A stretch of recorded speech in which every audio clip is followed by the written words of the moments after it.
Okay, so we're going to get deeper into your glute. Let's say that you've rolled out your hip with the foam roller and you're kind of like, oh wow, there's really a deep place of tightness deep in this right glute.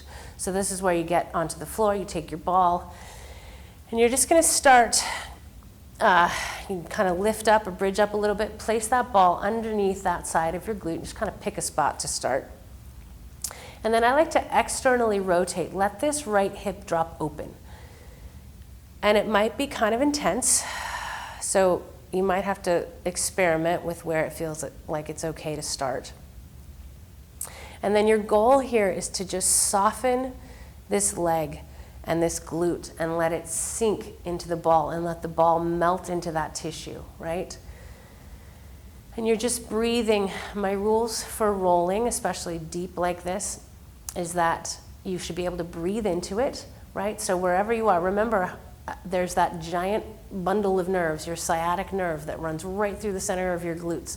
So there's going to be places that are intense, that you feel like it's kind of intense.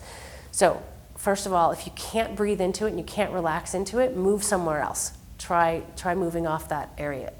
And then if you can breathe into it, then you can relax into it.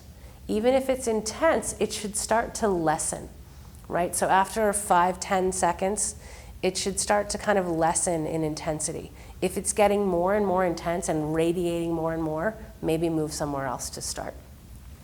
You can experiment with where this leg is in space. Maybe it's further out, not as bent. Maybe it's really up high. Maybe you don't want to externally rotate. Maybe you want to stay up here.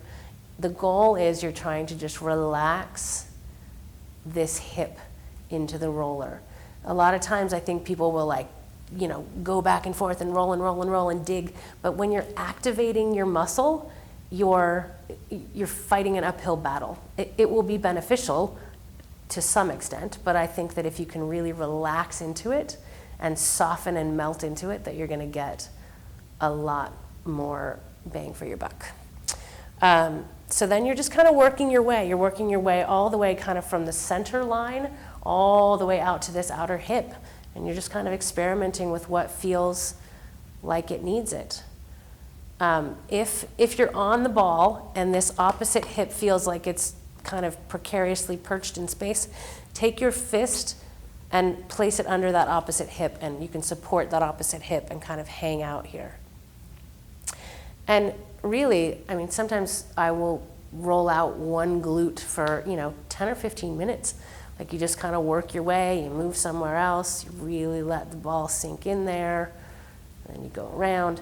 But have respect for this. This is deep tissue. So after you're done, take the ball out. You always come back in and you have to re-engage those muscles. So maybe you just hang out here for a sec, you do a couple pelvic tilts, and then I want you to do a couple bridges. So you're going to lift up, just engaging those glutes again, right before you hop up off the floor. So just do a couple bridges, waking things up again, and then you can get back up. And if you need to do the other side, you just do that while you're down there.